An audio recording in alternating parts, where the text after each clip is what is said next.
The bucket hit the floor with a crack that echoed through the empty tavern, and Kara's hands trembled as she bent to retrieve it, ignoring the ache in her lower back that had become her constant companion these past 3 months.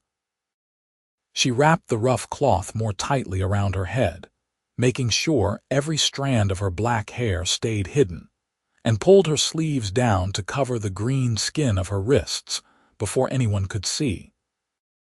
The pre-dawn darkness still cloaked the streets of Millhaven, but Jonas Zarek would arrive soon to open the Silver Stag, and if she did not have the floors scrubbed and the hearth fires started before the first customers shuffled in for their morning ale, she would lose this position just like she had lost everything else. Her tusks ached where she had filed them down to nubs, a pain that never quite faded, and she ran her tongue over the shortened ivory as she dunked her brush into the soapy water. 3 months ago, she had been Princess Kara of the Ironforge clan, daughter of Chieftain Gormak the Unyielding, betrothed to the strongest warrior of the mountain tribes and destined to unite 2 of the most powerful orc clans in the Northern Territories. 3 months ago, she had worn ceremonial armor inlaid with silver, had commanded respect with a single glance, and had never once wondered where her next meal would come from. Then her father discovered her meeting in secret with a human diplomat, trying to forge a peace treaty that would end the decades of bloodshed between their peoples, and everything shattered like ice beneath a warhammer. She scrubbed harder at a particularly stubborn stain, her powerful shoulders working as she put her full strength into the motion. Her father's face rose in her memory, twisted with fury and disappointment, his voice booming through the great hall as he declared her dead to the clan. The traditional exile ceremony had lasted 3 hours, each member of the tribe turning their back on her one by one, while the shamans chanted the words that severed her from her ancestors. They had taken everything except the clothes on her back, and even those they had torn and mudded before casting her beyond the territorial markers. She had walked for 2 weeks through wilderness that should have killed her, eating roots and small game, until she stumbled into Millhaven more dead than alive. The door creaked open, and Kara's heart hammered against her ribs as she ducked her head lower, letting the cloth hide more of her face. Jonas Zarek stepped inside, stomping mud from his boots, and she heard him pause to survey the common room. He was a broad-shouldered human in his early 30s with sun-weathered skin and dark hair that fell into his eyes. And in the 3 weeks since he had found her collapsed in the alley behind his tavern, he had asked remarkably few questions about the strange girl who worked for nothing but meals and a pile of straw in the storage room. "You are up early again," Jonas said, his voice carrying a note of concern that made something twist painfully in Kara's chest. "Kara, you need more rest. You work yourself into exhaustion every day." "The floors needed cleaning," Kara muttered, keeping her voice low and hoping he would not come closer. In the dim light of the single candle she had lit, her skin might pass for a sickly human complexion, but any real scrutiny would reveal the truth. She had seen what humans in this town thought of orcs. The bounty notices posted at the town square promised gold for orc ears, and the stories travelers told in the tavern painted her people as mindless savages fit only for slaughter. Jonas moved closer anyway, and Kara tensed, ready to flee even though she had nowhere to go. But he simply set a wrapped bundle on the nearest table and retreated to the bar. "I brought you something from the baker, fresh bread, still warm. You barely touched your dinner last night." The kindness in his words made her throat tighten. She did not deserve kindness, not after failing her people so spectacularly, not after being cast out and proven worthless to everyone who had once depended on her. "Thank you," she managed, the words coming out rougher than she intended. "I will eat after the work is finished." "You will eat now," Jonas said firmly, and there was something in his tone that reminded her of her weapons master, the orc who had trained her to fight, and who had been the only one to meet her eyes during the exile ceremony. That memory made her chest ache worse, but she set down her brush and approached the table cautiously, unwrapping the bread with fingers that wanted to shake. The smell made her stomach clench with hunger, and she forced herself to eat slowly, to savor each bite instead of devouring it like the starving creature she had become. Jonas busied himself behind the bar, checking his stock and making notes in his ledger, and Kara watched him from the corner of her eye as she ate. He had been a soldier once. She had learned from listening to the other patrons. He had fought in the border wars against the orc clans, had seen friends die in the raids and skirmishes that defined life on the frontier. By all rights, he should hate her kind with every fiber of his being, and yet he had taken her in without question, had given her work and food and asked nothing in return except honest labor. She did not understand it, and that lack of understanding frightened her almost as much as the prospect of discovery.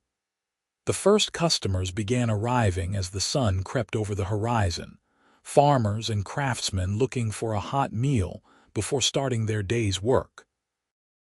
Kara retreated to the kitchen, where she could work without being seen, scrubbing pots and preparing vegetables for the stew Jonas served every afternoon. She had learned to cook from watching him, had picked up the rhythms of tavern life with the same dedication she had once brought to studying strategy and diplomacy. If she could not be a princess, if she could not unite her people and bring peace to the borderlands, then at least she could be useful in this small way. "Kara," Jonas called from the common room, and she heard the tension in his voice. "I need you to bring out more ale. We have a larger crowd than usual this morning." She froze, panic flooding her veins. "I cannot," she said quickly. "I have to finish the preparations for lunch. I have to. It will only take a moment," Jonas insisted, and now she heard the edge of frustration beneath his patience. "I cannot leave the bar right now, and the customers are waiting." Kara closed her eyes, forcing herself to breathe slowly. She had been so careful, had hidden so well, but eventually Jonas would start to question why she never showed her face, why she worked only in the shadows and back rooms. If she wanted to keep this fragile safety, she would have to take risks. She adjusted the cloth around her head one more time, pulled her sleeves down as far as they would go, and picked up a tray of full tankards with hands that trembled only slightly. The common room felt impossibly bright after the dimness of the kitchen, and Kara kept her head down as she moved between the tables, setting ale in front of customers and retreating before they could get a good look at her. Most of them ignored her completely, too absorbed in their own conversations and concerns, but she felt the weight of their presence like a physical pressure. These were the people who would kill her without hesitation if they knew what she was, who would celebrate her death and mount her tusks as trophies. She was almost back to the kitchen when someone grabbed her wrist. "Hey girl, let me see your face," a rough voice demanded, and Kara went absolutely still, every muscle locked with the warrior training that even exile could not erase. The man who held her was thick-necked and red-faced, reeking of alcohol despite the early hour, and his grip tightened when she tried to pull away. "What is wrong? You ugly under that cloth. Scars." "Let go," Kara said quietly, and she heard the command in her own voice, the tone that had once made seasoned warriors snap to attention. The man's eyes narrowed, and his other hand reached for the cloth covering her head. Jonas was there in an instant, his hand clamping down on the drunk's shoulder with enough force to make the man wince. "She is my employee, and you will keep your hands to yourself," Jonas said, his voice level but carrying an unmistakable threat. "Drink your ale and leave her alone, or take your business elsewhere." The drunk muttered something under his breath but released Kara's wrist, and she fled to the kitchen before anyone else could accost her. Her heart hammered so hard she thought it might crack her ribs, and she leaned against the wall, trying to steady herself. That had been too close, far too close. She should leave tonight, should disappear into the wilderness again before her presence brought trouble down on Jonas's head. He had been kind to her, which meant she owed him the courtesy of not destroying his life. But when the lunch rush ended and Jonas pushed through the kitchen door carrying a plate of stew, she found she could not form the words to say goodbye. He set the plate on the work table and looked at her with those steady brown eyes, and she saw the questions there, the concern and the growing suspicion. "Thank you for helping earlier," Jonas said carefully. "I know you prefer to stay out of sight, and I have tried to respect that. But Kara, I need to understand what you are hiding from. If you are in danger, if someone is looking for you, I need to know so I can help keep you safe." "No one is looking for me," Kara said, which was technically true. As far as her clan was concerned, she no longer existed, and the human authorities had no reason to seek out one more orc in a world full of them.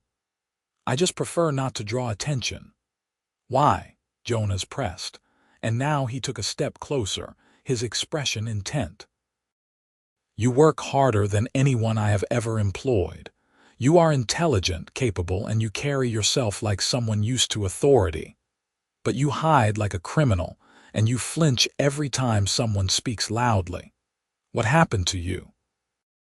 Kara turned away, focusing on the plate of stew even though her appetite had vanished. "My past is my own business. You hired me to work, and I work. That should be enough." She heard Jonas sigh, heard the scrape of his boots against the floor as he moved toward the door. "It should be enough," he agreed quietly. "But I find myself caring more than I should about what happens to you. You are not just an employee anymore, Kara. You are."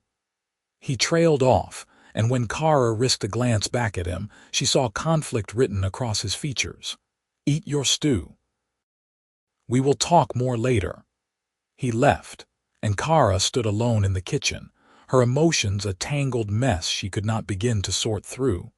She should not let herself feel anything for Jonas Zarek, should not allow his kindness to matter.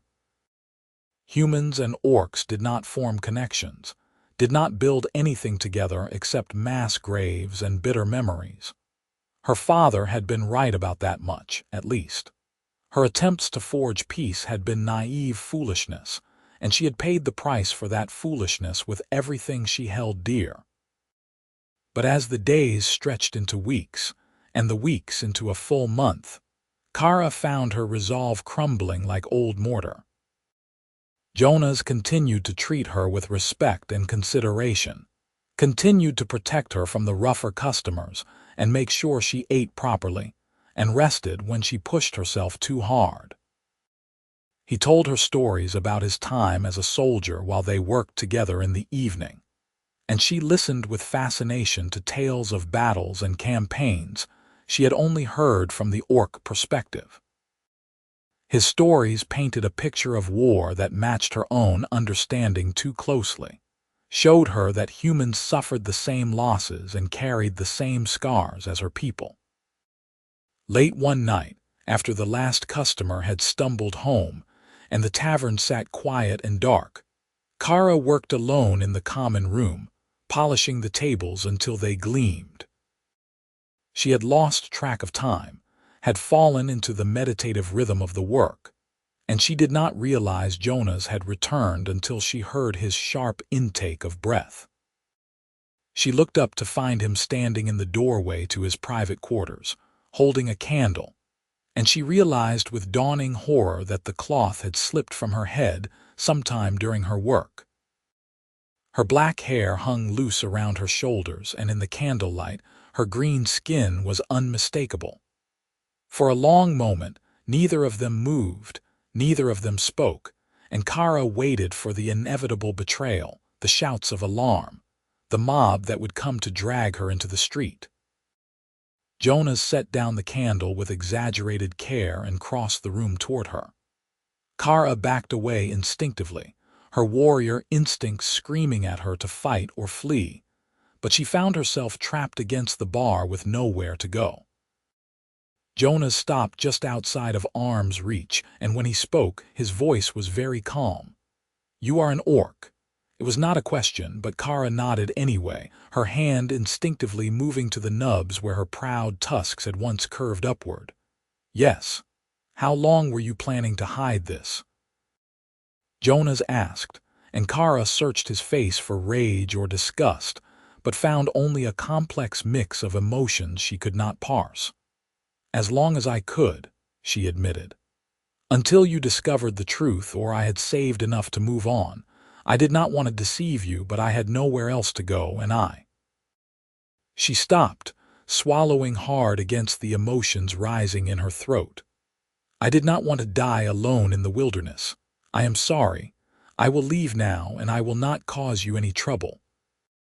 She moved to step past him, but Jonas caught her arm gently, his touch sending unexpected warmth through her skin. "Wait," he said, and there was something raw in his voice that made her pause. "Just wait. I am not asking you to leave, I am just trying to understand." Kara met his eyes, searching for the trap, the betrayal that must be coming. "Why? You fought against my people. You have every reason to hate me." "I fought against orc raiders who burned villages and killed civilians," Jonas corrected, his grip on her arm tightening slightly. "I also knew orc prisoners who showed more honor than some of the human soldiers I served with. I learned a long time ago that people are more complicated than the stories we tell about them." He paused, and his thumb brushed against her wrist where her pulse hammered visibly. "Tell me your real story, Kara. Help me understand why a young orc woman is scrubbing floors in a human tavern, hiding her face and filing down her tusks." The kindness in his words broke something inside her, some carefully maintained wall that had been holding back months of grief and loneliness and desperate fear. She found herself talking, words spilling out in a rush as she told him about her father, about the arranged marriage and the diplomatic meetings and the exile that had destroyed her entire world. She told him about walking through the wilderness for weeks, about the hunger and cold and the predators that stalked her through the darkness. She told him about filing down her tusks with a rock, because they marked her too clearly as an orc, about the shame of hiding her heritage and scrubbing floors when she had been trained to lead armies. Jonas listened without interrupting, his expression growing more troubled as her story progressed, and when she finally ran out of words, he pulled her into an embrace that shocked her into absolute stillness. "I am sorry," he said quietly, his breath warm against her hair. "I am sorry your people cast you out for trying to make peace. I am sorry you have been carrying this alone." Kara stood rigid in his arms, her mind screaming warnings even as her body ached to lean into the comfort he offered. She had not been touched with kindness since her exile, had not allowed herself to accept comfort because she did not deserve it. But Jonas held her like she was something precious, like she mattered, and slowly she felt herself beginning to break apart. Her hands came up to clutch at his shirt, and then she was sobbing, great wrenching sounds that hurt her throat, while Jonas held her and murmured soothing nonsense and did not let go. When the storm passed, Kara pulled back, mortified by her loss of control. She scrubbed at her face with her sleeve, unable to meet Jonas's eyes. "I apologize. That was inappropriate." "That was human," Jonas said gently, and when Kara looked up at him in confusion, he smiled sadly. "Or orc, or whatever word we use for people who have been hurt and need comfort." "Kara, you do not have to hide here anymore, not from me." "You want me to stay?" Kara asked, and she hated how small her voice sounded, how desperate, even knowing what I am. "I want you to stay because of what you are," Jonas said, and there was something in his eyes that made Kara's breath catch. "You are brave and strong, and you work harder than anyone I have ever known. You are also kind, which I did not expect, and funny in a dry way that catches me off guard." "You are." He trailed off, shaking his head. "You are more than your bloodline, Kara. You are more than your exile, and I would be honored if you would continue working here, not as someone hiding in the shadows, but as yourself." Kara wanted to believe him, wanted to trust in the sincerity she heard in every word, but decades of ingrained suspicion held her back. "The other humans will not accept it. If they discover you have been harboring an orc, they will destroy you." "Then we will be careful," Jonas said firmly. "You can continue covering your skin when customers are here, and we will tell anyone who asks that you are a distant cousin recovering from an illness. But here, in private, you do not have to hide. You can be yourself." It was not a perfect solution, but it was more than Kara had dared to hope for, and she found herself nodding before she could talk herself out of it. "All right. I will stay if you truly want me to." "I do," Jonas said, and the warmth in his voice sent an unfamiliar flutter through Kara's stomach. "Now it is late and we both need rest. But tomorrow I want you to show me how to properly pronounce your name. I suspect I have been mangling it this whole time." Kara felt a smile tug at her lips, the first genuine smile she had managed since her exile. "You have been saying it acceptably, but I will teach you the correct pronunciation if you wish." They parted then, Jonas returning to his quarters while Kara made her way to the storage room that served as her bedroom. But she found she could not sleep, her mind replaying the conversation over and over, analyzing every word and gesture. Jonas knew what she was, and he had not rejected her. He had held her while she cried, had offered her continued sanctuary, had looked at her with something that might have been affection. It was dangerous to let herself feel hope, dangerous to imagine that anything lasting could grow between them, but she could not seem to stop the small, stubborn spark that had kindled in her chest. The next day brought changes both subtle and profound. Kara still covered her skin when working in the common room, but she no longer wore the cloth over her head in the kitchen, and Jonas began joining her there during slow periods to talk and share stories. He asked her about orc culture with genuine curiosity, and she found herself explaining the structure of clan politics, the role of the shamans, the complex honor codes that governed warrior society.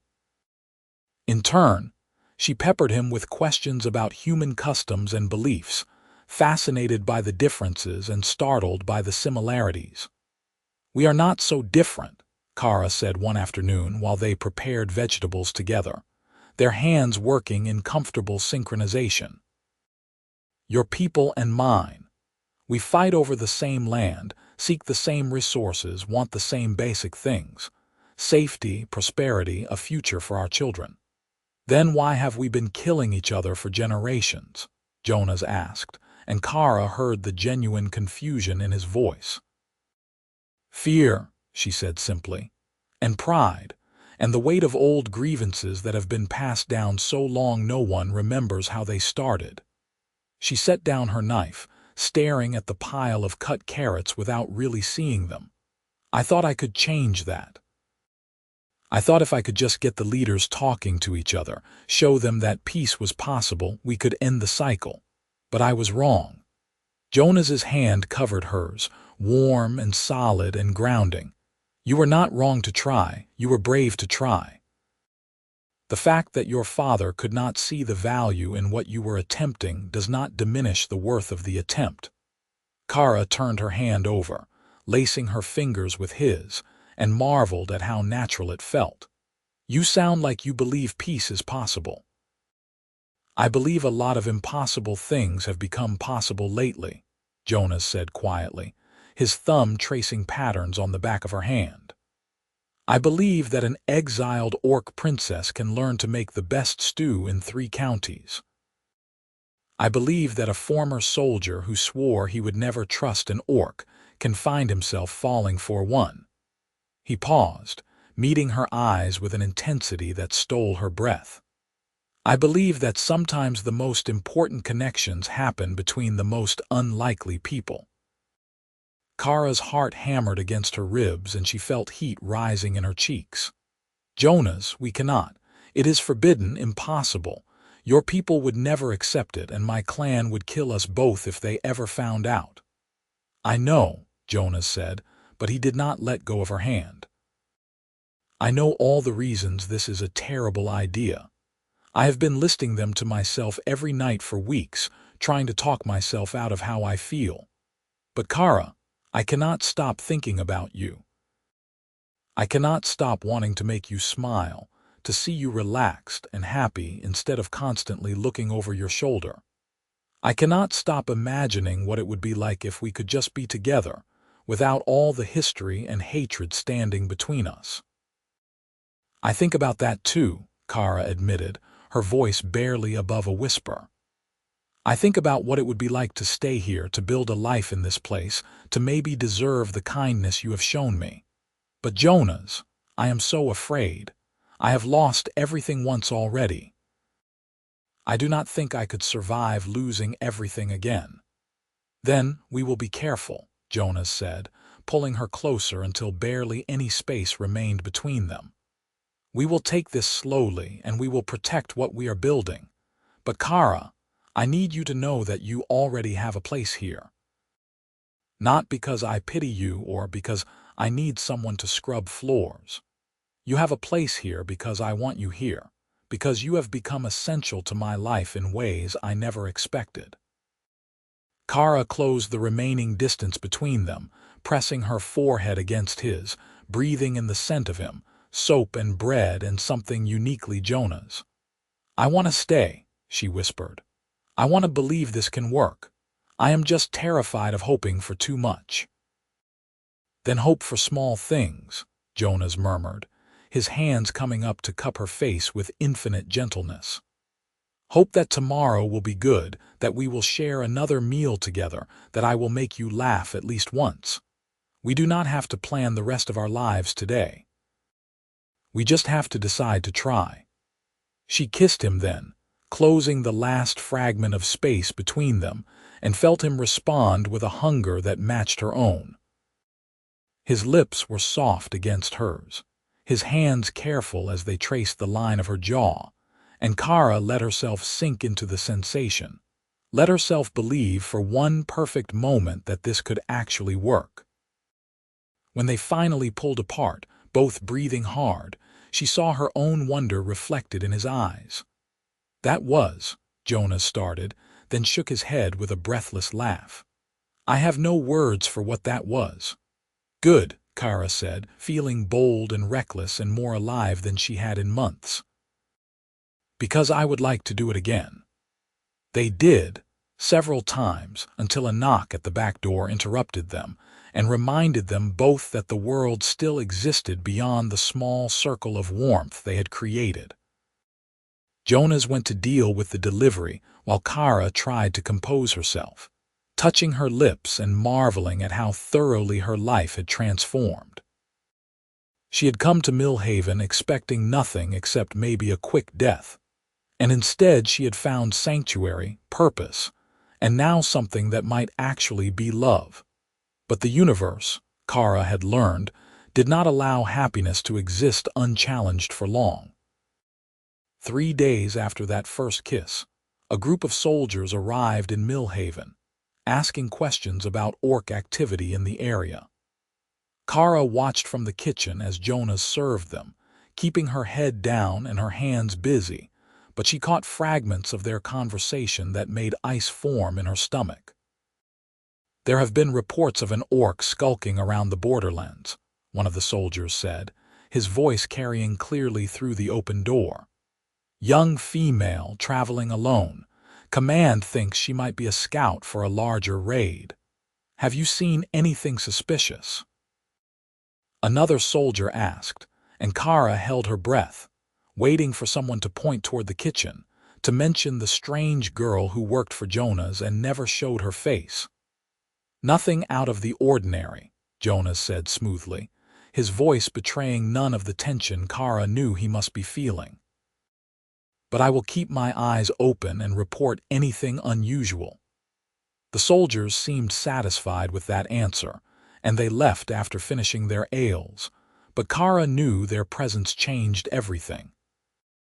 If the human military was actively searching for an orc woman, her disguise would not hold up under any real scrutiny. She would have to leave, would have to disappear before her presence brought danger down on Jonas and everyone else in Millhaven. She waited until the tavern closed that night before approaching Jonas in the common room, where he sat reviewing his ledgers by candlelight. He looked up as she entered, and his expression immediately shifted to concern. "I heard," he said before she could speak. "I know what you are thinking, and the answer is no. You are not leaving." "I have to," Kara said, trying to keep her voice steady. "If those soldiers come back, if they start asking more questions, they will discover what I am. And when they do, they will arrest you for harboring me. You could be executed for what you have done, Jonas. I will not let that happen." Jonas stood, crossing to her with determined strides. "And I will not let you walk back into the wilderness alone. Kara, we will find another solution. Maybe we can get you proper papers, forge a human identity that will hold up under scrutiny." "Maybe we can." "There is no solution," Kara interrupted, her heart breaking with every word. "I was foolish to think I could stay here, foolish to believe that we could build something real. But I am awake now, and I see clearly. The best thing I can do for you is leave before I destroy your life the way I destroyed everything else I ever cared about." "You have not destroyed anything," Jonas said fiercely, grabbing her shoulders and forcing her to meet his eyes. "You have made my life better in every possible way. You have given me purpose and joy and something worth protecting. I will not lose you because of fear, Kara. I will not let them take you away." "You might not have a choice," Kara said, and she heard her voice breaking. "Jonas, please. Let me go while I still can. Let me leave with the memory of something good instead of watching you die because of me." "No," Jonas said flatly. "I will not let you go, and I will not let those soldiers take you. We will figure this out together, Kara. That is what people who love each other do." The words hung in the air between them, and Kara felt tears welling in her eyes. "You love me." "Of course I love you," Jonas said, and now his voice was gentle, his hands loosening their grip on her shoulders to stroke her arm soothingly. "I have been falling in love with you since the day you first looked at me with those fierce green eyes and told me you did not need my pity. I love your strength and your stubbornness, and the way you hum while you work when you think no one is listening. I love who you are, all of you, and I will fight anyone who tries to take you from me." Kara let the tears fall then, let herself be pulled into Jonas's embrace, and clung to him like he was the only solid thing in a world gone mad. "I love you too," she whispered against his chest. "I love you, and that is why I have to leave. I cannot watch you die for me, Jonas. I cannot bear it." "Then we leave together," Jonas said, and Kara pulled back to stare at him in shock. "The tavern is doing well. I can sell it, and we can take the money and go somewhere far from the borderlands, somewhere our pasts do not matter. We can start over, build a new life where no one knows or cares about the war between humans and orcs. You would give up everything for me?" Kara asked, barely able to process what he was suggesting. "Your home, your business, everything you have built here."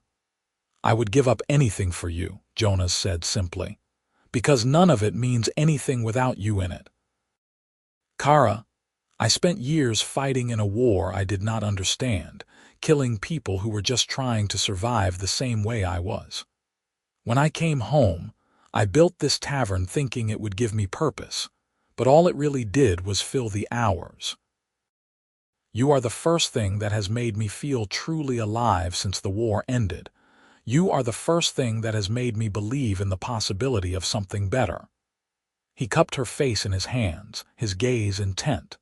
"So yes, I would give up everything.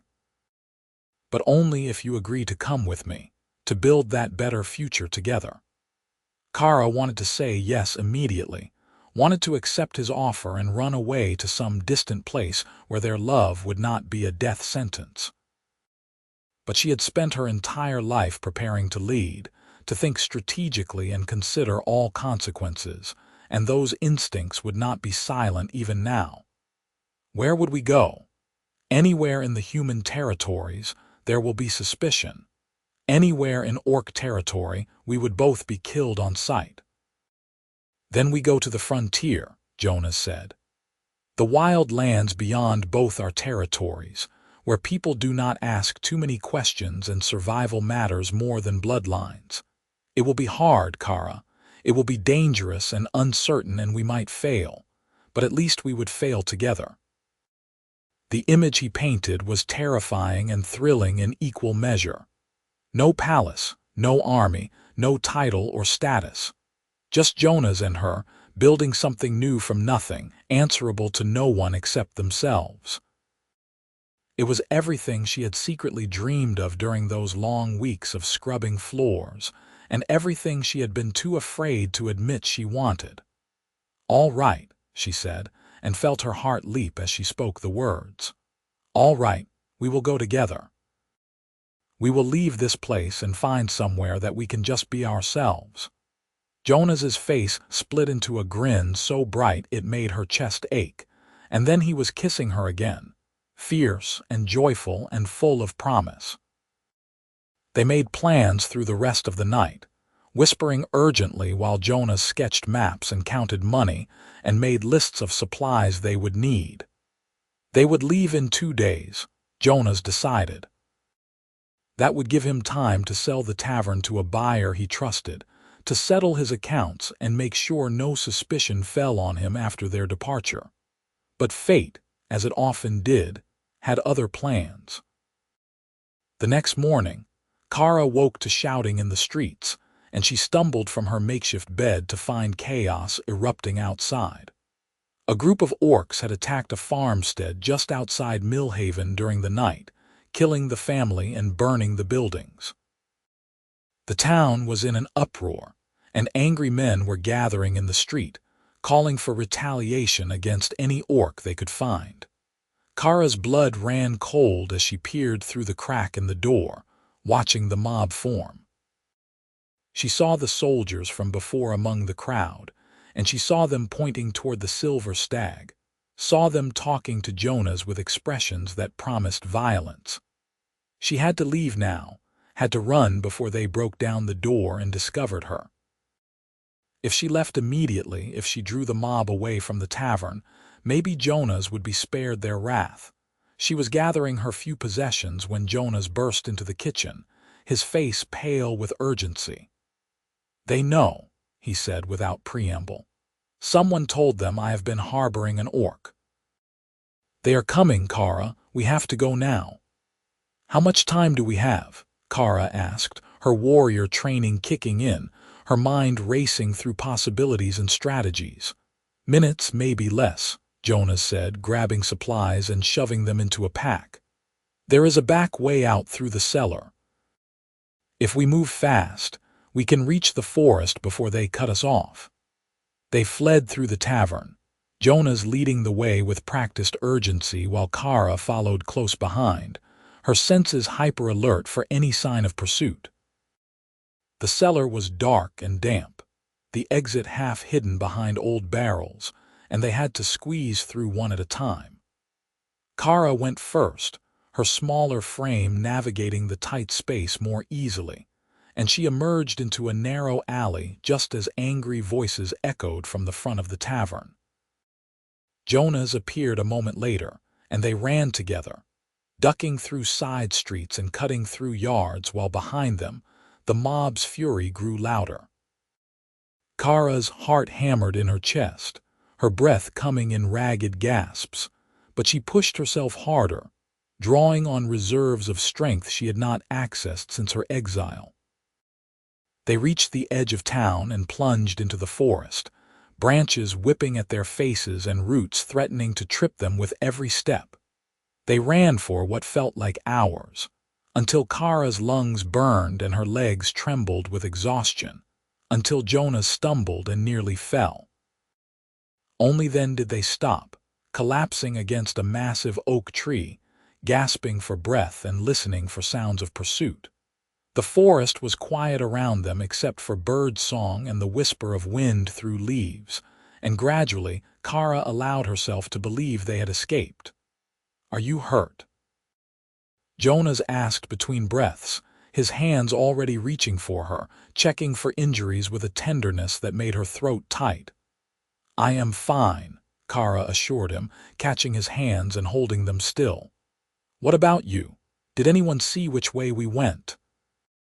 "I do not think so," Jonas said, though uncertainty clouded his voice. "But they will search the forest. They will send hunting parties, tracking dogs. We need to keep moving, put as much distance as possible between us and Millhaven." Kara nodded, pushing herself back to her feet despite her protesting muscles. She had walked for weeks through wilderness once before, had survived against all odds, and she would do it again. But this time she would not be alone, and that made all the difference. "Come on," she said, offering Jonas her hand. "We have a new life to build, and we cannot do it here."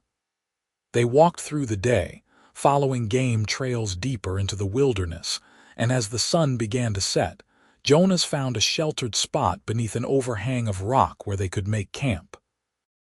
There was no fire, too risky with hunters potentially on their trail, but they had food from Jonas's pack and clean water from a nearby stream. They ate in silence, too exhausted for conversation, and then huddled together for warmth as darkness fell completely. "I am sorry," Kara said into the quiet. "I am sorry you had to give up everything because of me." "I gave up nothing that mattered," Jonas said, his arms tightening around her. "Everything that matters is right here." They fell asleep like that, tangled together, and Kara dreamed of a life where they did not have to run, where their love was not a crime, where she could walk freely without fear of discovery. She woke before dawn to find Jonas already up, keeping watch, and she joined him in the gray pre-dawn light, their hands finding each other naturally. "Where do we go from here?" Kara asked, staring out at the wilderness that stretched endlessly before them. "North," Jonas said decisively. "There are settlements in the high country, communities of people who left civilization behind for various reasons. They will not ask questions and they will not care about the war. We can start over there, maybe buy some land, build a homestead. It will be a hard life, but it will be ours." "Yours and mine," Kara repeated, testing the words. They felt right, felt solid and real in a way nothing else had since her exile. "I like that." They walked for 3 more days, always heading north, always watching for signs of pursuit. But the forest remained quiet around them, and gradually Kara allowed herself to relax, to believe that they had actually escaped.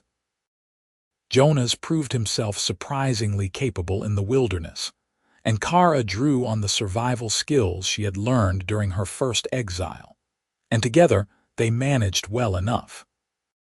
They caught fish in streams, foraged for edible plants, and at night they talked for hours, sharing stories and dreams and slowly weaving their separate pasts into a shared future. On the 4th day, they encountered another traveler on the road, a grizzled old man leading a pack mule. He studied them both with sharp eyes that missed nothing, and Kara tensed, ready to run or fight as needed. But the old man just nodded slowly and said, "You two are running from something." "That is our business," Jonas said carefully, positioning himself slightly in front of Kara. "True enough," the old man agreed. "But you are heading toward Copper Ridge and folks there like to know what is coming their way. So I will ask once and you will answer honest or not at all. Are you running from the law? Did you hurt anyone who did not deserve hurting? Jonas and Kara exchanged a glance, and then Jonas shook his head. We are running from prejudice and hatred, from people who think our being together is a crime worse than murder, but we have hurt no one except maybe ourselves. The old man studied them for a long moment, his gaze moving from Jonas to Kara, lingering on her partially covered face. You are an orc, he said matter-of-factly, and Kara's breath caught in her throat. And he is human, and you are traveling together by choice. That is a rare thing and foolish, but maybe brave too. He scratched his beard thoughtfully. Copper Ridge does not care much about where people come from or what they are. We care about whether they work hard and keep their word and do not bring trouble down on the rest of us. You think you can manage that? Yes, Kara said immediately. We want nothing except to live quietly and build a life together. We will work hard, will contribute to the community, will cause no trouble. Then you will probably do fine, the old man said. Keep following this trail north for 2 more days. When you reach the fork, take the western path. That will bring you to Copper Ridge by afternoon of the 3rd day. Tell Maggie Zales that Henry sent you. She runs the general store and she will help you get settled. Thank you, Jonas said, and Kara heard the relief in his voice. We appreciate your kindness. Henry waved off the thanks and continued down the trail, his mule plodding patiently behind him, and Kara stared after him in amazement. He knew what I was, and he did not care. Maybe the world is changing, Jonas said hopefully. Or maybe we just found the right part of the world. Either way, we have a destination now. Come on, let us keep moving. I want to reach Copper Ridge as soon as possible. They walked with renewed energy, hope lending strength to tired muscles. And exactly 3 days later, they crested a hill and saw Copper Ridge spread out in the valley below. It was a small settlement, maybe 40 buildings clustered around a central square, with fields and pastures stretching out in all directions. Smoke rose from chimneys, and Kara could see people moving through the streets, going about their daily business with a casual efficiency that spoke of a community that knew itself well. They descended into the valley as the sun began its afternoon decline, and curious eyes tracked their progress as they made their way to the general store. Kara kept her head down out of habit, but she noticed that no one seemed particularly alarmed by their presence. A few people nodded greetings to Jonas, and one woman smiled at Kara with genuine friendliness that made her chest ache. The general store was a sturdy building with a wide porch, and a woman in her 50s stood behind the counter inside, inventorying stock. She looked up as they entered, and her eyes went immediately to Kara with a sharpness that missed nothing. "Can I help you? Henry sent us," Jonas said. "He said you were the person to talk to about settling in Copper Ridge." Maggie Zales set down her inventory list and came around the counter, studying them both with the same penetrating gaze Henry had used. "Henry does not send many people our way, which means he thought you were worth helping. Tell me your story, and do not lie because I will know." So they told her everything, words tumbling out in a rush, and Maggie listened without interrupting. When they finished, she was quiet for a long moment, her expression unreadable. Then she nodded slowly. "All right, you can stay, but there are rules. You work hard, you do not cause problems. You do not bring the law or anyone else looking for you. You contribute to the community and you respect the others here, even if they are different from what you are used to. Can you do that?" "Yes," they said in unison, and Kara felt tears prickling at her eyes. "Good," Maggie said briskly. "There is an abandoned homestead about 2 miles west of here. The previous owners moved on years ago, but the house is still mostly sound and the land is decent. You can have it if you are willing to put in the work to fix it up and make it productive." We will help with supplies and labor, and in return, you will help your neighbors when they need it. That is how we do things here." "We accept," Jonas said immediately. "Thank you, Maggie. You will not regret this." "See that I do not," Maggie said, but her voice had softened slightly. "Come on. I will show you the property and help you get settled. You look like you have been traveling hard and you both need rest." The homestead was rough but promising, a small house with a leaking roof and overgrown fields, but Kara looked at it and saw a possibility. She saw a place where she could plant roots, where she and Jonas could build the life they had dreamed about during those long nights of flight. They spent the rest of the day exploring the property, making plans, and when darkness fell, they collapsed in the empty house, too tired to do anything except hold each other. "We made it," Jonas whispered into the darkness. "We actually made it." "We did," Kara agreed, and for the first time in months she felt the tight knot of fear in her chest begin to loosen. "We are home." The next weeks were a blur of back-breaking labor as they worked to transform the abandoned homestead into a functioning farm. Neighbors appeared without prompting, bringing tools and food and offering expertise that made the work progress far faster than Kara had dared hope. She learned the names of everyone in Copper Ridge, learned their stories, and slowly began to trust that this place was real, that she was actually safe here. The people of Copper Ridge were exactly as Henry had described them: practical, hardworking, and supremely uninterested in things that did not affect their daily lives. No one cared that Kara was an orc except to note that her strength made her valuable for heavy labor. No one questioned her relationship with Jonas, except to occasionally tease them good-naturedly about being newlyweds without the wedding. They were simply accepted, folded into the community like they had always been there, and Kara found herself relaxing in ways she had not thought possible. She and Jonas fell into a comfortable routine, rising with the sun to tend their fields, working side by side through the day, and collapsing into bed each night too exhausted for anything except sleep. But slowly, as the homestead took shape and their future became more certain, they found time for other things: long conversations by the fire, stolen kisses while working in the garden, quiet moments of connection that deepened the bond between them. One evening, as they sat on their newly repaired porch watching the sun set over the mountains, Jonas took Kara's hand and said, "Marry me." Kara turned to stare at him, her heart suddenly racing.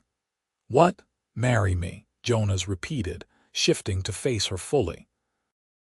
"I know we cannot do it officially, cannot get papers or recognition from any government, but we can make vows to each other, can commit ourselves in front of this community that has accepted us. Kara, I want to call you my wife. I want to build this life with you openly, without hiding or pretending. Will you marry me?" "Yes," Kara said, and laughed at how easily the word came. "Yes, of course I will marry you, Jonas Zarek. I will marry you and build this life with you and be yours for as long as you will have me." They planned the wedding for the autumn, after the harvest was finished and they had proven themselves fully to the community. Maggie helped Kara sew a dress, simple but beautiful, and other women taught her the human wedding traditions while gently asking about orc customs. Kara shared what she remembered from her culture, and slowly they wove together a ceremony that honored both their heritages. The wedding day dawned clear and bright, and the entire community of Copper Ridge gathered in the square to witness their vows. Kara wore her dress and flowers in her hair, and she did not hide her face or her green skin or the filed-down nubs of her tusks. She stood beside Jonas and spoke words of love and commitment, and he did the same, and when they kissed as husband and wife, the community cheered like they were celebrating one of their own. The celebration lasted late into the night, with music and dancing and more food than Kara had seen in months. She found herself pulled into conversations, accepted into circles of laughing women, teased by the men about keeping Jonas in line. She felt the walls she had built around her heart crumbling completely, felt herself becoming part of something larger than just her and Jonas.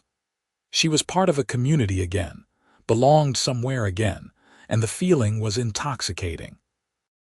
As the party wound down and guests began drifting home, Kara and Jonas slipped away to their homestead, walking hand in hand under a sky full of stars.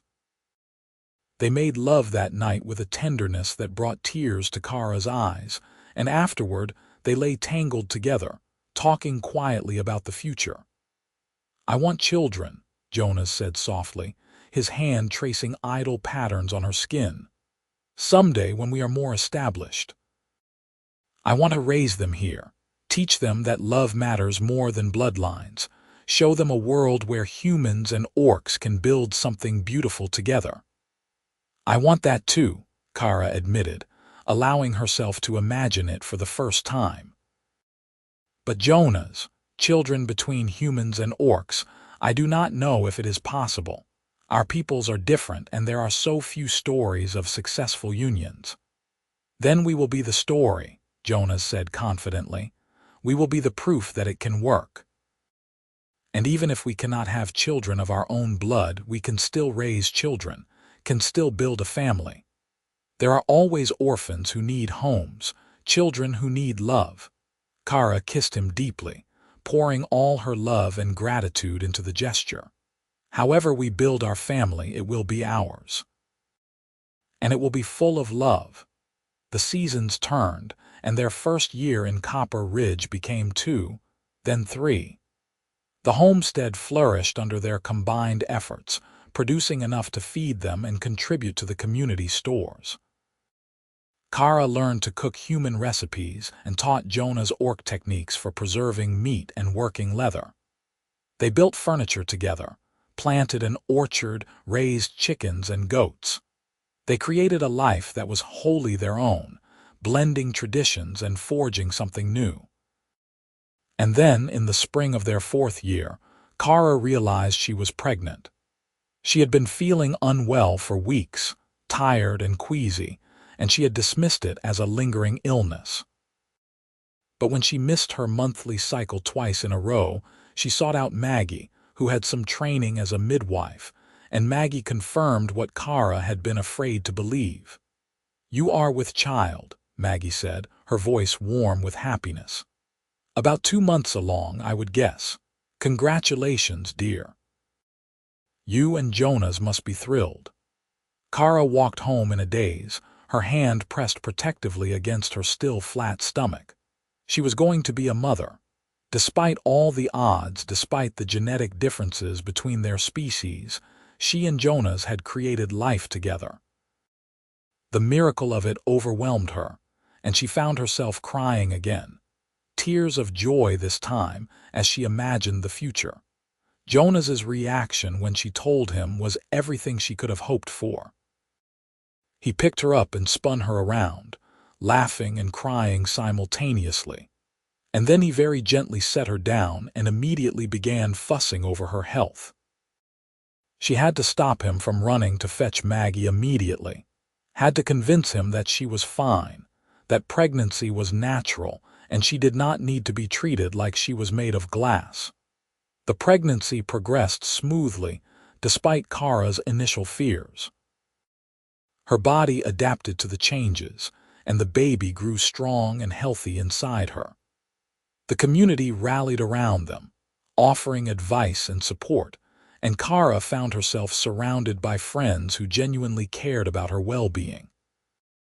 She had never imagined feeling this safe, this loved, this completely accepted. In the autumn, as the leaves turned gold and red, Kara went into labor.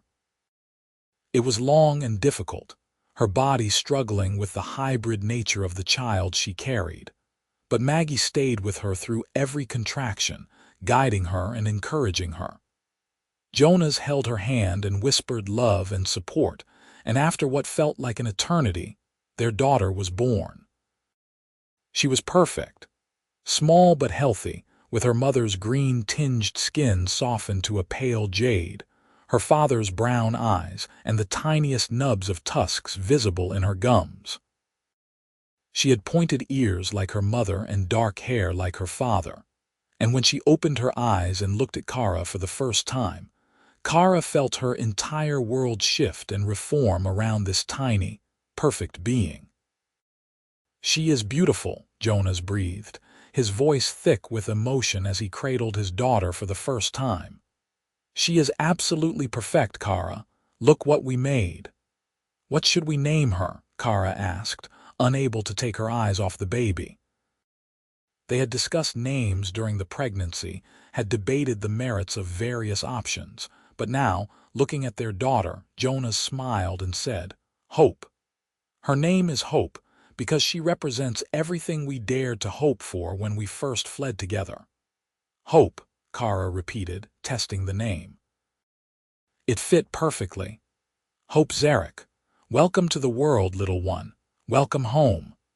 They brought Hope home to the homestead 2 days later, and the community came to visit, bearing gifts and offering congratulations. Kara watched her neighbors coo over her hybrid daughter, watched them accept Hope as readily as they had accepted her, and felt something settle deep in her soul. This was real. This was permanent.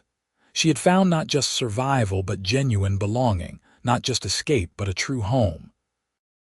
The years that followed were the happiest of Kara's life. Hope grew into a curious, energetic child who delighted in exploring the homestead and following her parents around as they worked. She learned to speak both human common tongue and the orc language Kara taught her, learned the stories and traditions of both cultures, and never once questioned whether she belonged. To Hope, being different was simply who she was, and the people of Copper Ridge reinforced that message every day by treating her as one of their own. When Hope was 3, Kara and Jonas formally adopted 2 orphaned human children from a neighboring settlement, a boy of 5 named Thomas and a girl of 7 named Sarah. Both had lost their parents to illness, and both were struggling to adapt to life without family. Kara opened her arms to them without hesitation, and Jonas proved himself a patient, loving father. The children adapted quickly to their new home, bonding with Hope and learning to see beyond the superficial differences that marked their family as unusual. Life in Copper Ridge settled into a comfortable rhythm. The homestead prospered, their children thrived, and Kara found herself taking on more responsibilities within the community. She served on the council that governed the settlement, using the diplomatic skills her father had trained into her to help resolve disputes and plan for the future. People sought her advice, valued her perspective, and looked to her as a leader. She had not told anyone in Copper Ridge about her past as a princess, but somehow her natural authority shone through anyway. One day, when Hope was 7 and running through the fields with her siblings, Jonas found Kara standing on the porch, staring out at the mountains in the distance. He wrapped his arms around her from behind, resting his chin on her shoulder, and asked, "What are you thinking about?" "How far we have come," Kara said softly. 10 years ago, I was scrubbing floors and hiding my face, certain I would die alone and unmourned. Now I have a husband I love, 3 beautiful children, a home, a community. It feels like a dream sometimes, Jonas. Like I might wake up and find myself back in that tavern storage room, cold and lonely and afraid. "It is not a dream," Jonas assured her, his arms tightening. "This is real, Kara. You built this life through courage and determination, and an openness to love that humbles me every day. You deserve every bit of happiness you have found." "We built this life," Kara corrected, turning in his arms to face him. "Together. I could not have done any of this without you, Jonas. You saved me in every way a person can be saved. We saved each other, Jonas said, and kissed her with the easy familiarity of a decade together. And we are going to spend the rest of our lives continuing to save each other every single day. That summer, a messenger arrived in Copper Ridge with news that made Kara's blood run cold. Her father was dead, killed in a border skirmish with human forces, and the Ironforge clan was in chaos as various factions fought for control. The messenger did not know who Kara really was simply spreading news that affected the entire borderland region, but Kara felt the weight of that information settle over her like a shroud. That night, she told Jonas everything she was feeling, all the complex grief and guilt and residual anger. "I should not mourn him," she said, pacing their bedroom while Jonas watched with patient understanding. "He cast me out, declared me dead, destroyed my entire life because I dared to imagine peace was possible. But he was still my father, Jonas. He taught me to ride and fight, told me stories of our ancestors, believed I could be a great leader someday. And now he is gone, and I will never have the chance to prove to him that I was right." "You have already proven it," Jonas said gently. "Look at what you have built here, Kara. You have created the peace you dreamed of, on a small scale but no less real. You have shown that humans and orcs can live together, love together, raise children together. Your father may never have seen it, but that does not make your achievement any less significant." "Do you think things might change now?" Kara asked, hope warring with realism in her voice. "With my father gone, maybe the new leaders will be more open to negotiation. Maybe the war will finally end." "Maybe," Jonas agreed. "Or maybe it will get worse before it gets better. But Kara, whatever happens in the wider world, we have built something good here. We have created a place where the old hatreds do not have power, where people are judged by their actions rather than their blood. That matters. You matter. And nothing that happens in the borderlands can take that away." Kara let herself be held, let herself grieve for the father who had loved her and betrayed her in equal measure, and then she set aside the past once more and focused on the present. Her children needed her attention, her community needed her guidance, and Jonas needed her partnership. The wider world could rage and war as it pleased, but here in Copper Ridge, she had carved out a space of peace and love, and she would protect that space with everything she had. More years passed, and Kara watched her children grow into remarkable young people. Hope developed her mother's diplomatic skills and her father's kindness, and she spoke openly about wanting to become a bridge between human and orc communities. Thomas grew into a strong, thoughtful young man who shared his father's love of building and creating. Sarah became a skilled healer, studying under Maggie and developing a reputation for her compassionate care. On the night of Kara and Jonas's 15th wedding anniversary, the community threw them a celebration that rivaled their original wedding.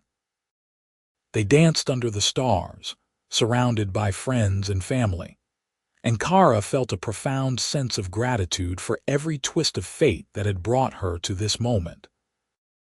She had lost a throne, had been cast out and rejected by her birth family, had filed down her tusks and hidden her face and scrubbed tavern floors until her hands bled. But she had gained so much more than she had lost. "I have something for you," Jonas said later that night, when they had retreated to their homestead and the children were asleep in their rooms. He produced a small wooden box, carved with intricate designs, and placed it in her hands. "Open it." Inside the box, resting on a cushion of soft cloth, were two small tusks carved from ivory. They were beautiful, delicate spirals marked with orcish symbols and human flourishes, and Kara realized with a start that Jonas had been working on them in secret for months. "They are meant to replace the ones you filed down," Jonas explained softly. "I know I cannot give you back what you lost, cannot restore your original tusks or your place in your clan. But I wanted you to have something beautiful that represents both parts of your heritage. You can wear them or not as you choose, but I wanted you to know that I see all of you, Kara. The orc and the princess and the farmer and the mother and the leader. I see all of you, and I love all of you. Kara held the carved tusks with trembling hands, tears streaming down her face. She fitted them carefully where her original tusks had been, sliding them into place and feeling them settle naturally against her jaw. They felt right, felt like a piece of herself returning, and when she looked at her reflection in the window, she saw for the first time in 15 years a version of herself that was complete. "Thank you," she whispered, turning to embrace Jonas with all her strength. "Thank you for seeing me, for loving me, for giving me a life beyond anything I dreamed possible. I love you, Jonas Zarek. I will love you until the day I die and beyond." They made love that night with a passion and tenderness that had only deepened over the years. And afterward, lying in each other's arms, they talked about the future. The children would be grown soon, would leave to forge their own paths, and Kara and Jonas would have to decide what came next for them. But whatever they chose, they would choose it together, and that certainty was worth more than any throne or title. Time continued its steady march forward, and the children did indeed grow up and leave home, though they never went far. Hope established a trading post on the border between human and orc territories, using her unique heritage to facilitate the careful, tentative exchanges of goods and ideas that represented the first real steps toward peace. Thomas built homes for mixed-species families, creating safe spaces for those who, like his parents, dared to love across the lines of prejudice. Sarah opened a clinic that treated all patients regardless of race or background, and her reputation for skill and compassion spread far beyond Copper Ridge. Kara and Jonas watched their children's achievements with profound pride, saw the ripples of their own love spreading outward into the world, and knew that they had succeeded beyond measure. They had not changed the world through grand gestures or political maneuvering. They had changed it by loving each other fiercely and raising children who believed in the possibility of a better future. They had changed it by being exactly who they were, openly and without apology, and by building a community that valued people over bloodlines. On a crisp autumn day, when the leaves were turning and the harvest was gathered, Kara stood on the porch of the homestead she and Jonas had transformed from a ruin into a home. Her hair was streaked with silver now, and lines marked her green skin, but she stood tall and proud, wearing the carved tusks Jonas had given her so many years ago. Jonas emerged from the house, his own hair gone gray, and joined her to watch the sun set over the mountains. "Do you have any regrets?" Jonas asked, taking her hand in his. Kara considered the question seriously, as she considered all things, thinking back over the long, winding path that had brought her here. She thought about the palace she had lost, the throne she would never sit upon, the father who had cast her out. She thought about the cold nights in the wilderness, the fear and hunger and desperate uncertainty. She thought about scrubbing tavern floors with aching hands, filing down her tusks until blood ran down her chin, hiding her face and her heritage and everything that made her who she was. Then she thought about Jonas finding her in that alley, about his kindness and patience, about the way he had looked at her when he first learned what she was. She thought about their flight into the wilderness, about finding Copper Ridge, about building this homestead with their own hands. She thought about Hope's birth, about adopting Thomas and Sarah, about watching all 3 children grow into remarkable adults. She thought about serving on the council, about earning the respect and trust of her community, about being allowed to be fully herself without fear or shame.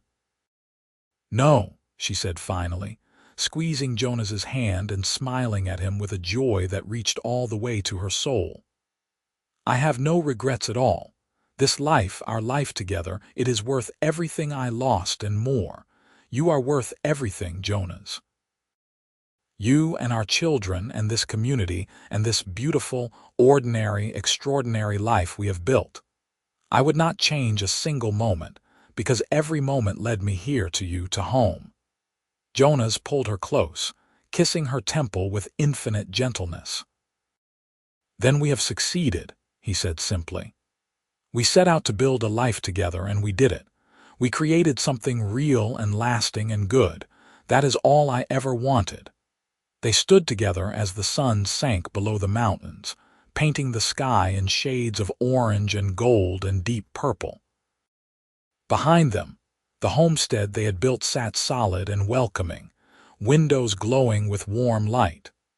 Around them, Copper Ridge continued its evening routines, neighbors calling goodnight to each other, children playing their last games before bedtime. And Kara, who had been a princess and an exile, a tavern worker and a refugee, a wife and a mother and a leader, felt completely and utterly at peace. She was home. She was loved. She was exactly where she was meant to be, and that was more than enough.